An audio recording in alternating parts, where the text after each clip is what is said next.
તો ચાલો આજે એક એવી સફર પર નીકળીએ, એક એવી સફર જે આપણને જીવન, એના આનંદ અને એની ઉદાસીને એક નવા જ દૃષ્ટિકોણથી જોતા શીખવશે. ખ્યાતિ થાનકીના લેખન પર આધારિત આ વાતચીત આપણને અસ્તિત્વની અનંતતાનો અનુભવ કરાવશે. વાહ, શું સુંદર શરૂઆત છે નહીં? અશરફ ડબાવાલાની આ પંક્તિઓ આપણને સીધા જ વિચારમાં પાડી દે છે. એવું લાગે છે કે આપણે જે જોઈએ છીએ, જે અનુભવીએ છીએ, એની બહાર પણ ઘણું બધું છે. પાપણોનું બંધ થવું કદાચ અંત નથી, પણ એક નવી શરૂઆત હોઈ શકે છે. આપણા બધાની આ એક સામાન્ય વૃત્તિ છે.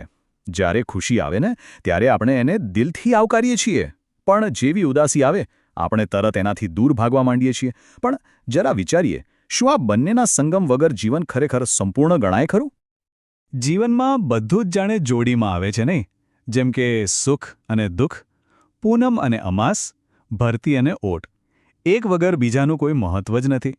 જેમ પૂનમ વગર અમાસ અધૂરી છે, એમ જ સુખ અને દુઃખ એકબીજાના પૂરક છે. બંને મળીને જ તો જીવનનો એક સંપૂર્ણ અનુભવ બને છે.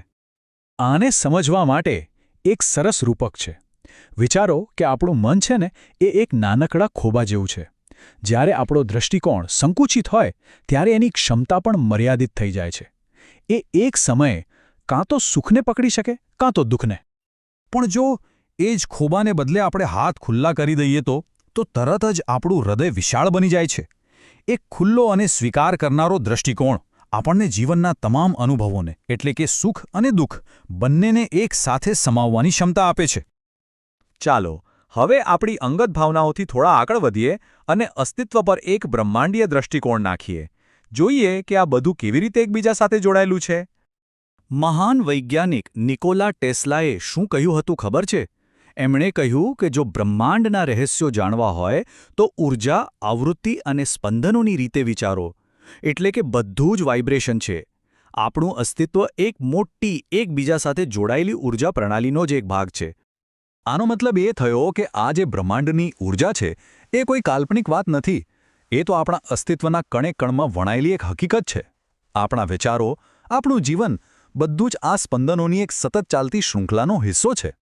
હવે જીવનના આ કિંમતી અને કહી શકાય કે અસ્થાયી સ્વભાવને સમજવા માટે એક બહુ જ સુંદર રૂપક જોઈએ. આ રૂપક કેટલું સચોટ છે! આ વિશાળ બ્રહ્માંડમાં આપણું જીવન ખરેખર એક પરપોટા જેવું જ તો છે. કેટલો સુંદર, કેટલો ઝળહળતો, અને છતાં કેટલો ક્ષણિક. આપણને હંમેશા એ ડર રહે છે કે આ પરપોટો ફૂટી જશે તો. પણ એનું સાચું સ્વરૂપ જ ક્ષણભંગુર છે. એનો સમય થશે એટલે એ ફૂટવાનો જ છે. એટલે અંતની ચિંતા કરવાને બદલે એ જેટલી ક્ષણ છે એની સુંદરતાને કેમ ન માણીએ?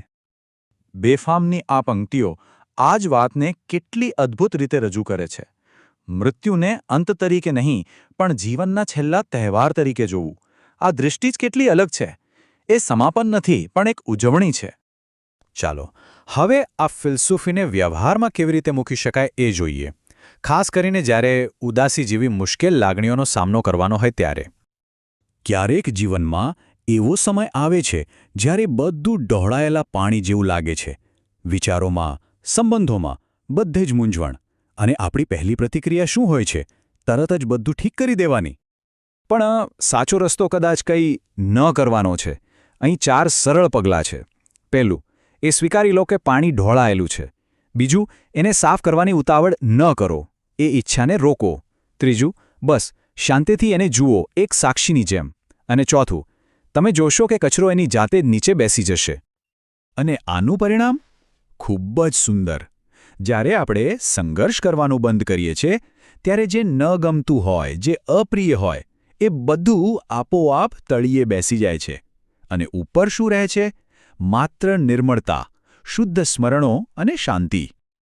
ચાલો હવે છેલ્લી વાર આપણા દૃષ્ટિકોણને હજી વધુ વિશાળ બનાવીએ અને આ બ્રહ્માંડની અનંતતાને આપણા પોતાના મનની સંભાવનાઓ સાથે જોડીએ. જે વિશાળતા અને અનંતતા બહાર બ્રહ્માંડમાં છે, એ જ વિશાળતા અને અનંત સંભાવનાઓ આપણી અંદર, આપણા મનમાં પણ છે.